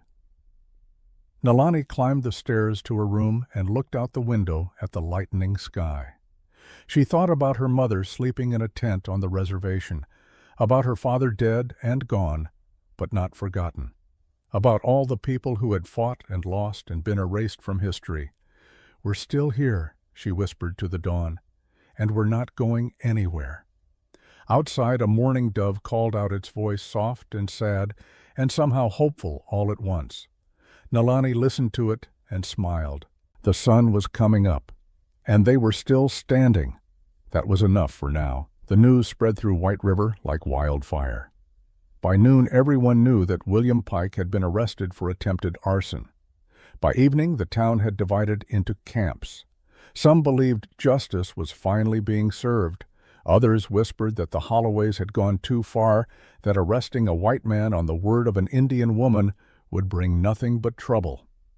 Nalani heard the whispers when she rode into town with Jacob 2 days later. They needed supplies, and more importantly, they needed to check on Pike's status at the jail. People stared as they passed, some with hostility, others with something that might have been respect. Earlier that morning, Horace Bell had stood outside Sarah Webb's library for nearly an hour before finding the courage to enter. Inside, Sarah had listened to his confession with patient kindness. "I haven't slept since I ran from you," Horace said, his hands shaking. "My children asked me why I looked so afraid. I couldn't tell them I was afraid of doing the right thing." Sarah had placed a gentle hand on his arm. "Mr. Bell, courage isn't the absence of fear. It's doing what's right despite the fear. And you know what's right." Now, as he approached Nalani and Jacob in the alley, that conversation gave him the strength he needed. At the general store, Samuel Brooks greeted them with a cautious nod. He was a middle-aged man with kind eyes and hands worn from honest work. "Mr. Holloway," he said, "Mrs. Holloway, I heard what happened, what you did." "We did what we had to," Jacob said. Samuel leaned across the counter and lowered his voice. "I want you to know, not everyone in this town sides with Ashford. Some of us remember what happened to your father. Some of us think it's past time someone stood up to that man." "Thank you," Nalani said. The words were simple, but they carried weight. An ally, even a quiet one, was precious. They loaded their supplies and were preparing to leave when a well-dressed man stepped out of the shadows near the alley. Nalani recognized him immediately. Horace Bell Ashford's nervous lawyer. "Mrs. Holloway," Horace said, his voice shaking, "I need to speak with you, privately." Jacob's hand moved toward his gun, but Nalani touched his arm. "It's all right, I'll hear what he has to say." They moved into the alley out of sight of the main street. Horace looked like he had not slept in days. His eyes were bloodshot, his collar askew, his hands trembling. "I can't do this anymore," he said. "I can't keep lying for him. Pike is in jail and Ashford is planning something terrible. I know because he told me to prepare documents, transfer papers. He's going to claim the Northland is already his, that he bought it years ago. He's forging your father's signature." Jacob's face went dark with fury. "That's fraud." "It's more than fraud," Horace said. "It's theft, backed by murder. And I've been helping him. God help me, I've been drawing up false documents for years." He pulled a folded paper from his jacket. "This is a copy of the real deed, the one that proves your family owns that land free and clear. I made this copy before Ashford could destroy the original." Nalani took the paper carefully. "Why are you doing this now? Why help us?" "Because I'm tired of being afraid," Horace said. "Because I have children, and I want them to grow up in a world where right matters more than power, and because—" he paused, his voice breaking. "Because I was there the night your father died, Mr. Holloway. Not at the cabin, but in town. I saw Pike collecting his blood money from Douglas Ashford. I heard them laughing about it. I've carried that knowledge for 10 years, and it's been eating me alive." He looked at Nalani directly. "Pike is talking. In jail he's talking to save himself. He's telling Marshal Rowan everything. About the fire, about the other crimes, about Ashford's whole operation. And when Ashford finds out, he's going to run, or he's going to kill everyone who knows the truth. You need to move fast." "Will you testify?" Jacob asked. "In court under oath." Horace nodded, tears streaming down his face. "Yes, I'll testify. Marshal Rowan promised me immunity if I cooperate fully. I'm taking it. I'm done being Ashford's puppet." They thanked him and watched him disappear back into the shadows. When they returned to the street, Nalani felt eyes watching them from every direction. The town was holding its breath, waiting to see what would happen next. At the jail, Marshal Rowan confirmed what Horace had said. Pike was cooperating, providing detailed testimony about years of crimes, arson, fraud, intimidation, assault. The list was long and damning. "I'm issuing a warrant for Cornelius Ashford's arrest," Rowan said, "for conspiracy to commit murder among other charges. But here's the problem. Ashford knows it's coming. His lawyer was just here withdrawing all his accounts from the bank. He's preparing to run." "Where would he go?" Nalani asked. "Mexico, most likely. He has connections there. Once he crosses the border, we'll never get him back." "Then we have to stop him before he crosses," Jacob said. Rowan shook his head. "I can't spare the men. I have 2 deputies and a town to protect. If I leave to chase Ashford, who knows what chaos will break out here." "We'll go," Nalani said. All three men turned to look at her. "Thomas, Jacob, and me, we'll track him, we'll stop him, and we'll bring him back for trial." "That's vigilante justice," Rowan warned. "No," Nalani said. "We'll bring him back alive. You can arrest him officially, but we won't let him escape, not after everything he's done." The marshal considered this for a long moment. Finally he nodded. "All right, but be careful. Ashford won't go quietly, and he still has men loyal to him." They rode hard back to the ranch to prepare. Rose met them at the door, her face grave. "There are riders coming," she said. "I saw dust on the south road, at least a dozen men." Nalani's heart sank. Had Ashford brought an army? But as the riders drew closer, she saw they were not Ashford's men. They were ranchers, townspeople, ordinary citizens of White River. Samuel Brooks was among them, along with Reverend Davis from the church and several other men Nalani recognized from town. Samuel dismounted first. "We heard what's happening. We heard Ashford is trying to run. We came to help." Jacob looked stunned. "You don't have to do this. This isn't your fight." "It is now," Reverend Davis said. His voice was quiet but firm. "For too long, good people in this town have stayed silent while Ashford corrupted everything he touched. We let him get away with murder because we were afraid, because it was easier not to see. But your wife stood up. An Apache woman, who had every reason to stay silent and invisible, stood up and said no more. That shames us, and it inspires us." An older rancher named William Cooper spoke up. "Your father was my friend Jacob. I owed him better than silence. I owe you better than cowardice. Tell us what you need." Nalani felt something warm spread through her chest. This was what community looked like. This was what happened when people chose courage over comfort. They made a plan quickly. Marshal Rowan would lead the official arrest party backed by the townsmen. Jacob, Nalani, and Thomas would track Ashford's likely route and cut him off before he could reach the border. If they could slow him down, pin him in place, the marshal could catch up and make the arrest legal. As the sun set, two groups rode out, one heading south on the main road, the other smaller group heading southwest through rougher country gambling that Ashford would avoid the obvious routes. Nalani rode between Jacob and Thomas, her rifle across her saddle, her eyes scanning the darkening landscape. She had tracked Deer Mountain Lion's men who were hunting her. This was no different. Ashford was prey now, whether he knew it or not. They rode through the night, stopping only briefly to rest the horses. Nalani read the signs others would have missed. A broken branch here, a disturbed stone there. Someone had passed this way recently, moving fast, trying to avoid detection. As dawn broke, they reached a narrow canyon called Devil's Gate, the only passage through the mountains for 20 miles. If Ashford was heading for Mexico, he would have to come through here. They dismounted and took positions among the rocks. Nalani climbed to a high point where she could see the canyon entrance. Thomas and Jacob positioned themselves to create a crossfire if needed. And then they waited. The sun climbed higher. Heat built in the canyon until the air shimmered. Nalani's mouth was dry, her muscles cramped from stillness, but she did not move. This was hunting. Patience was everything. Near noon she heard it, horses approaching from the north. She signaled to Jacob and Thomas, then focused on the canyon mouth. 3 riders appeared. In the center was Cornelius Ashford, his silver hair unmistakable even at this distance. He still wore his expensive suit, still carried his fancy cane, but his face was drawn, and there was something desperate in the way he drove his horse forward. The 2 men with him were hired guns, hard-faced and alert. They scanned the rocks constantly, hands near their weapons. When they were halfway through the canyon, Jacob stood up, rifle leveled. "That's far enough, Ashford." The 3 riders pulled up sharply.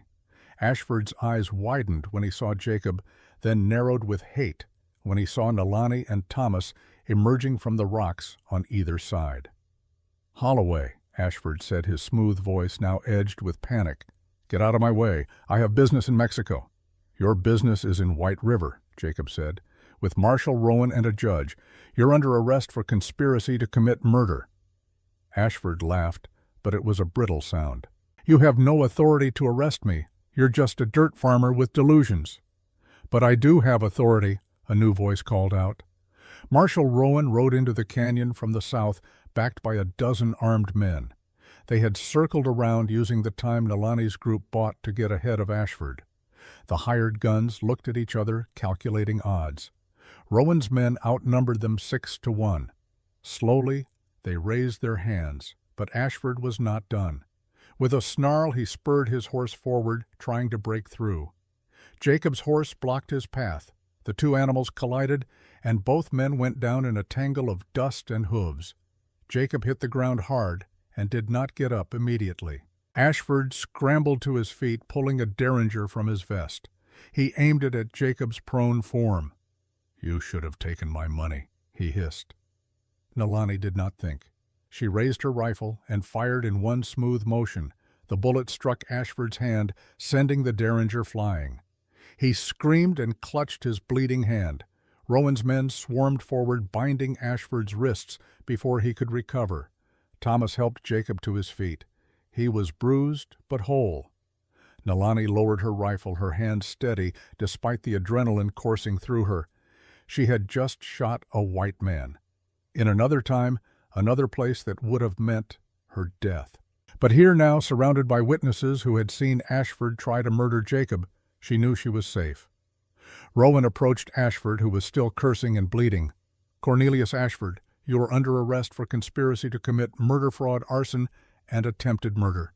You will be taken back to White River to stand trial." Ashford's face was pale beneath the dust. "You can't do this. I have friends, powerful friends. They'll have your badge." "Then I'll turn it in gladly," Rowan said, "but not before I see justice done."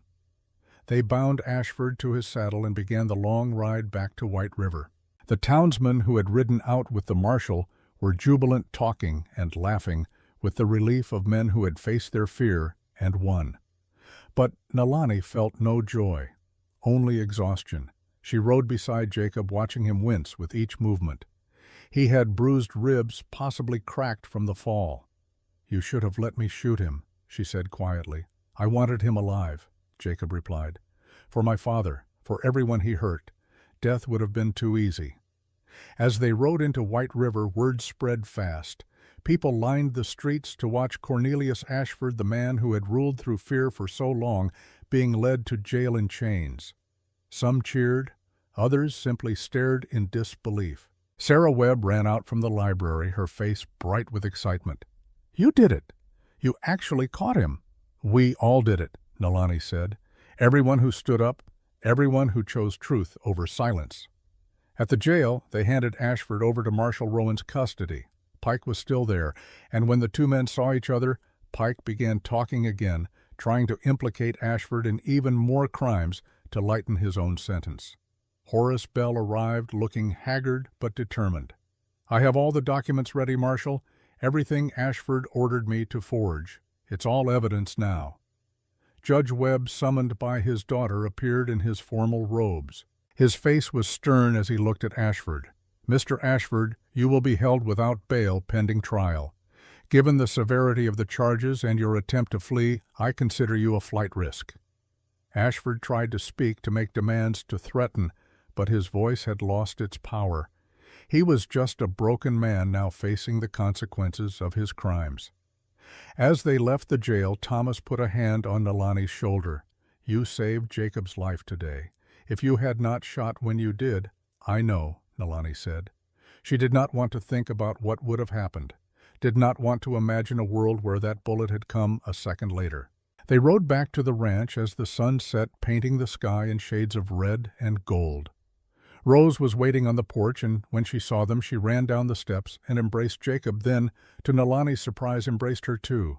"Thank God you're both safe," she whispered. "Thank God." That night they gathered in the parlor. The mood was subdued, the weight of what they had been through finally settling onto their shoulders. "It's not over," Jacob said.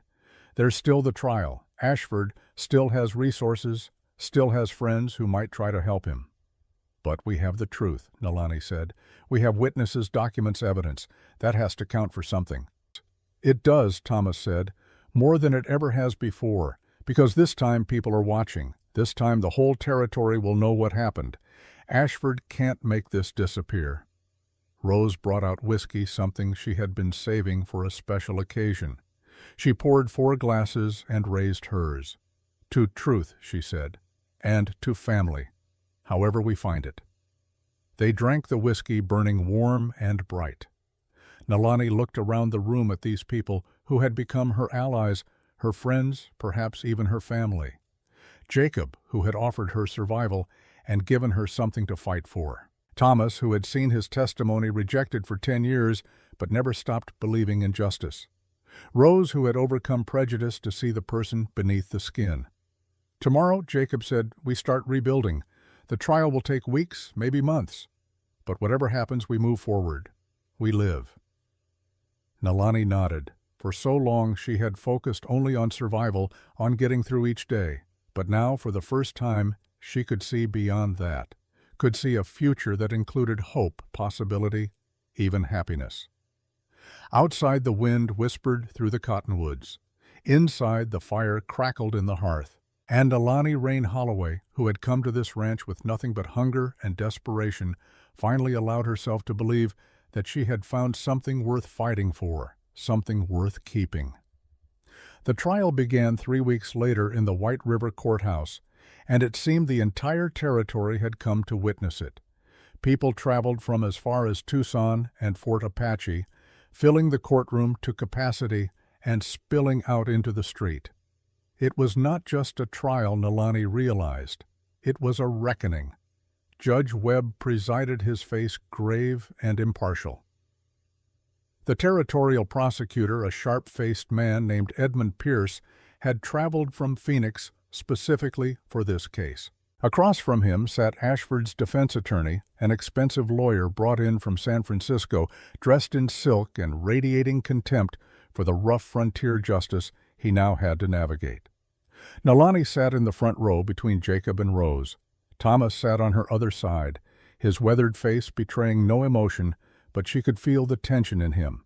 This was the moment he had waited 10 years for, the moment when his testimony might finally matter.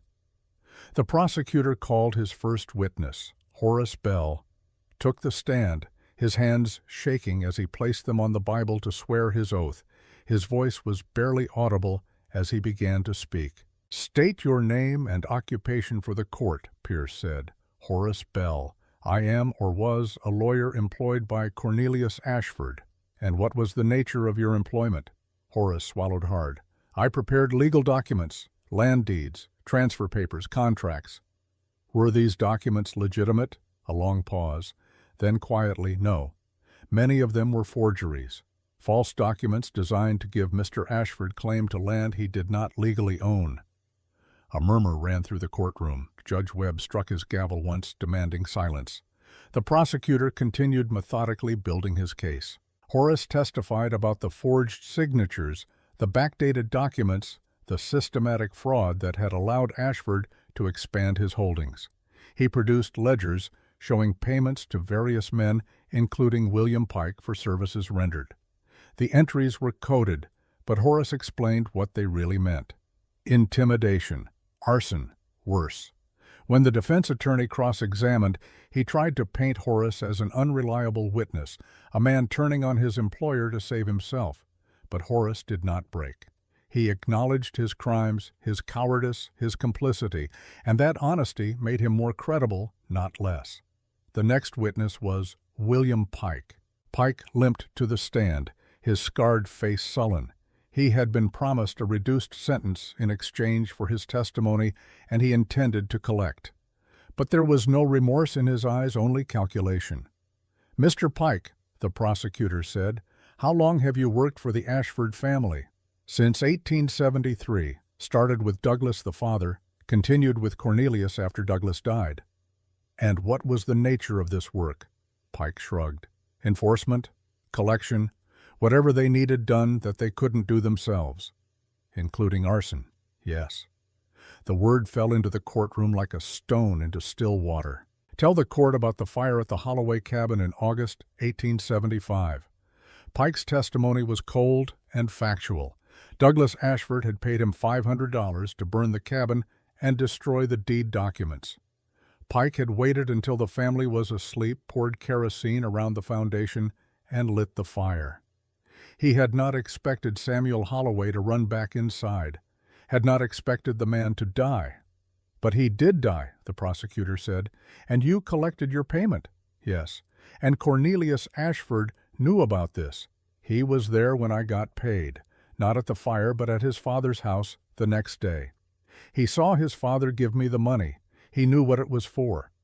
Ashford's attorney objected strenuously, claiming this was hearsay, that Cornelius could not be held responsible for his father's crimes. But the judge allowed the testimony to stand. The jury would decide what it meant. When Thomas Bird was called to testify, a hush fell over the courtroom. Everyone knew his story. Everyone knew his testimony had been rejected once before. Thomas walked to the stand with quiet dignity. He wore his best clothes, his silver-streaked hair neatly braided. When he placed his hand on the Bible, his voice was steady and clear. "State your name and occupation." "Thomas Bird. I am Diné, what white men call Navajo. I am the foreman at Iron Creek Ranch, a position I have held for 15 years. Were you present on the night of August 14th, 1875? I was. Tell the court what you saw." Thomas took a breath and began to speak. He described hearing the horses, seeing the glow of fire, running toward the cabin. He described seeing William Pike running away from the flames, a torch in his hand. He described trying to save Samuel Holloway, pulling the burned man from the wreckage, watching him die 2 days later. "And when the investigation took place, did you give this testimony to the authorities?" "I did." "And what was their response?" Thomas's jaw tightened. "They said the word of an Indian could not be trusted. They said I was mistaken. They said there was no evidence. But you knew what you saw. I know what I saw. William Pike murdered Samuel Holloway. And I have carried that truth for 10 years, waiting for someone to believe me." The courtroom was absolutely silent. Even Ashford's expensive lawyer seemed at a loss for how to attack this testimony.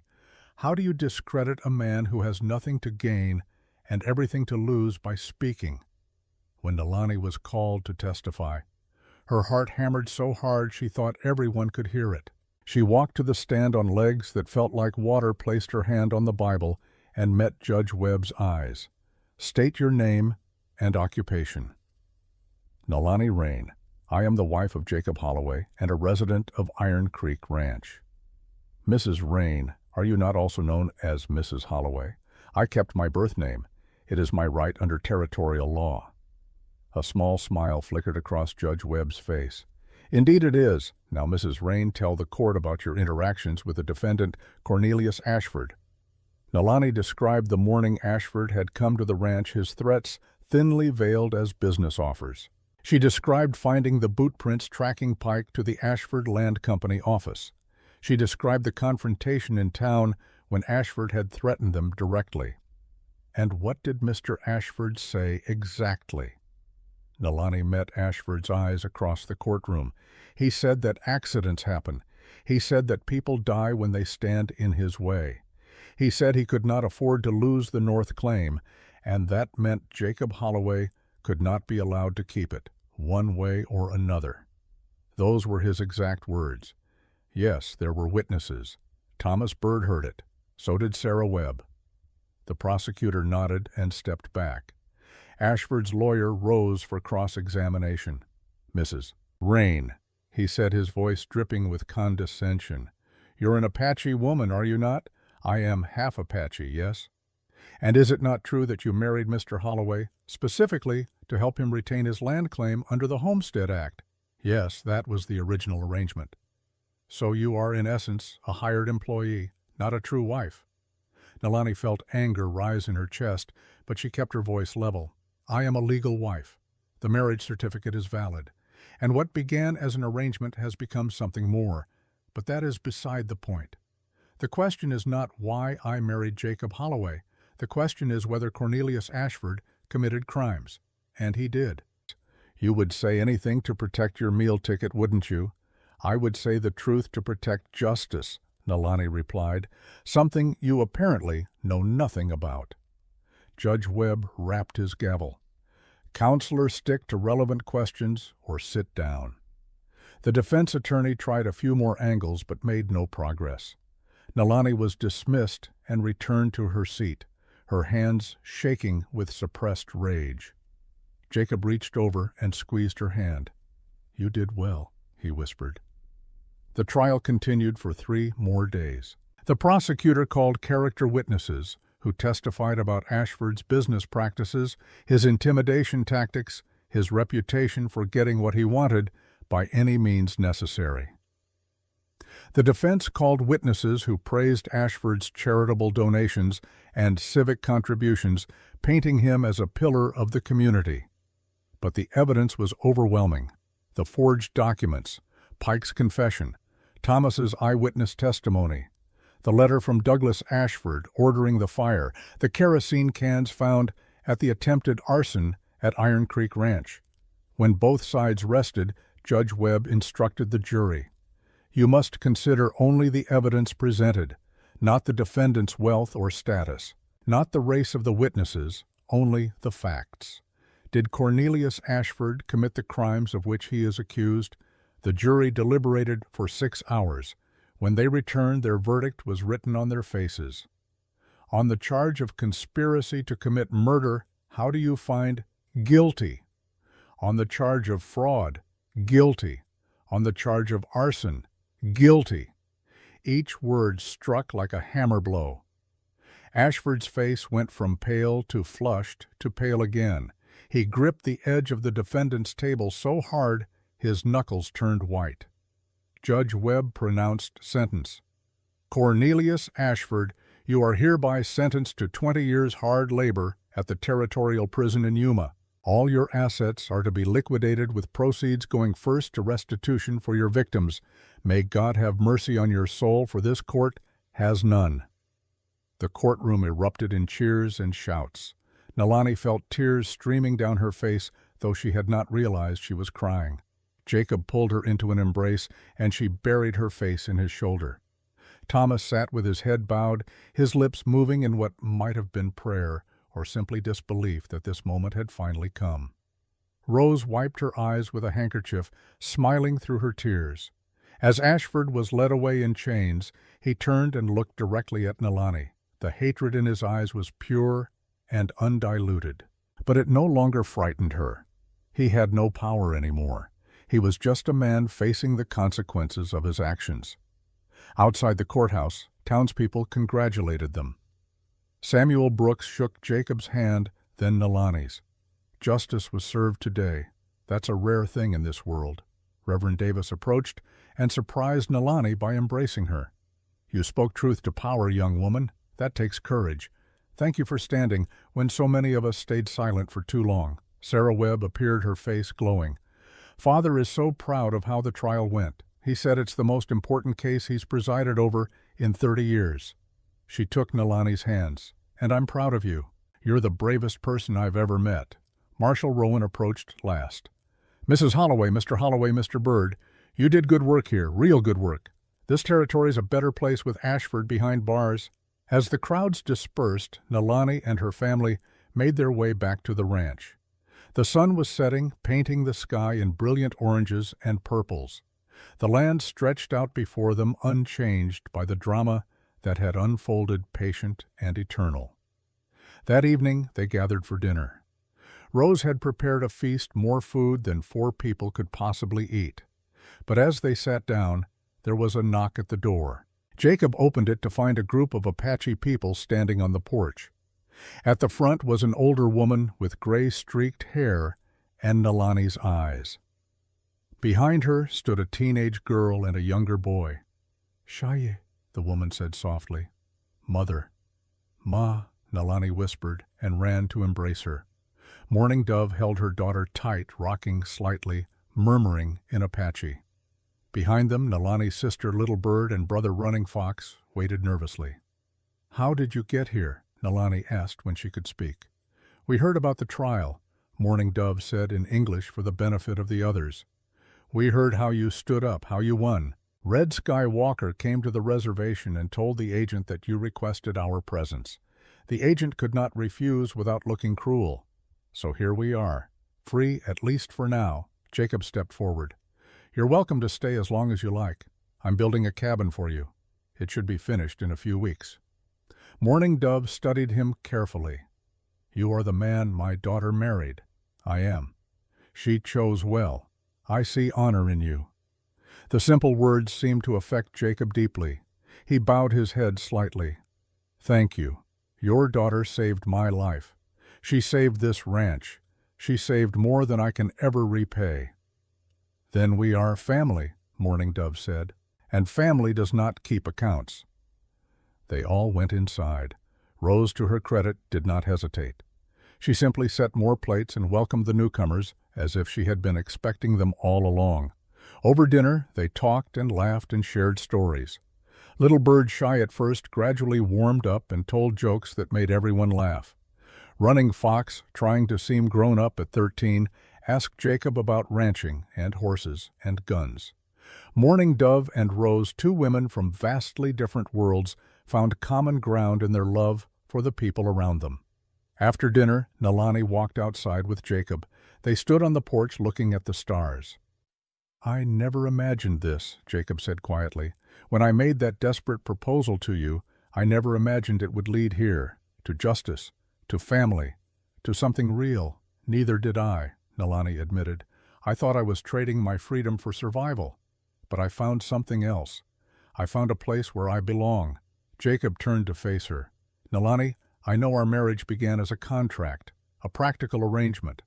But somewhere along the way, it became more. At least for me. Nalani's heart raced. For me too. Then let me ask you properly the way I should have from the beginning. He took her hands. Nalani Rain, will you truly be my wife, not because of land or law, but because you choose to be? Yes, she said, her voice steady and sure. I choose you. I choose this life. I choose to build something together. They kissed, then properly. Not the brief touch of lips at the trial, but something deeper, something that spoke of partnership and promise and the future they would create together. When they pulled apart, Nalani laughed softly. My mother is probably watching from the window. Let her, Jacob said, grinning. Let the whole territory see. I'm proud to be your husband. They went back inside to find Thomas and Mourning Dove, deep in conversation, discussing the old ways, the stories that were being lost, the traditions that needed to be preserved. Rose was teaching Little Bird how to make biscuits, their heads bent together over the dough. Running Fox had fallen asleep by the fire, exhausted from travel and excitement. Nalani looked around the room at this unlikely family they had assembled, white and Apache and Navajo, old and young, born to the land and newly arrived, united not by blood but by choice, by shared struggle, by the decision to stand together against injustice. This is what winning looks like, she said softly. Thomas looked up and smiled. This is what it looks like when we refuse to be defeated. 6 months later, on a warm spring morning, Nalani woke to find Jacob already gone from their bed. They had moved into one room shortly after her mother arrived, their marriage now real in every sense. She dressed and went downstairs to find Rose preparing breakfast. Where is everyone? Nalani asked. The men are working on your mother's cabin. Should be finished today. Your mother took Little Bird and Running Fox to gather plants for medicine. Said she'd teach them the old ways while there's still someone who remembers. Nalani poured coffee and sat at the table. Her hand moved instinctively to her belly, which had begun to swell with the child she carried. She had not told anyone yet except Jacob, wanting to be sure, wanting the pregnancy to feel real. Rose noticed the gesture and smiled knowingly.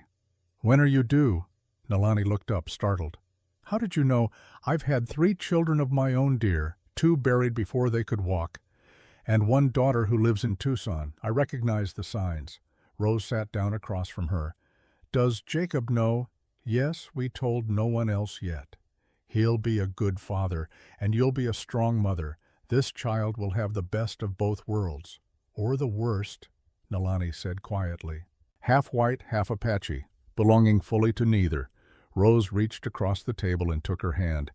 That child will belong to love. That's the only world that matters. Later that afternoon, they held a celebration for the completion of Mourning Dove's cabin.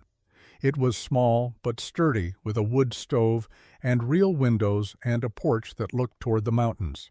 Thomas had carved Apache symbols into the doorframe, prayers for protection and blessing. Sarah Webb came bringing books and supplies for teaching Little Bird to read and were right. Marshal Rowan stopped by with news that Ashford had arrived at Yuma Prison and was already being put to work breaking rocks. Samuel Brooks brought gifts from several townspeople who wanted to show their support. As the sun set and people began to drift away, Nalani found herself standing with her mother at the edge of Iron Creek. "Your father would be proud," Mourning Dove said. "He always said you had the courage of both your peoples, the stubbornness of the Scots and the endurance of the Apache." "I miss him," Nalani said. "As do I. But he lives on in you, in the child you carry, in the stand you took." Mourning Dove touched Nalani's belly gently. "Boy or girl? I don't know yet. It's a girl. I can feel it. She will be strong like you. She will need to be in this world. The world is changing, Mother. Slowly, but it's changing. What we did here, the trial people standing up together, that matters. It sets a precedent." Perhaps, or perhaps it is just one small victory in a long war. Mourning Dove smiled sadly. "But we take our victories where we find them, and this one is sweet."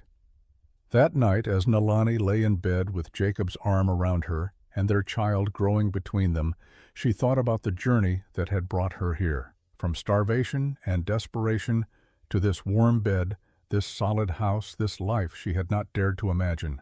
"Are you happy?" Jacob asked sleepily. "Yes," Nalani said, and she meant it. "I am happy." "Good. Because I intend to keep you that way for the next 50 years.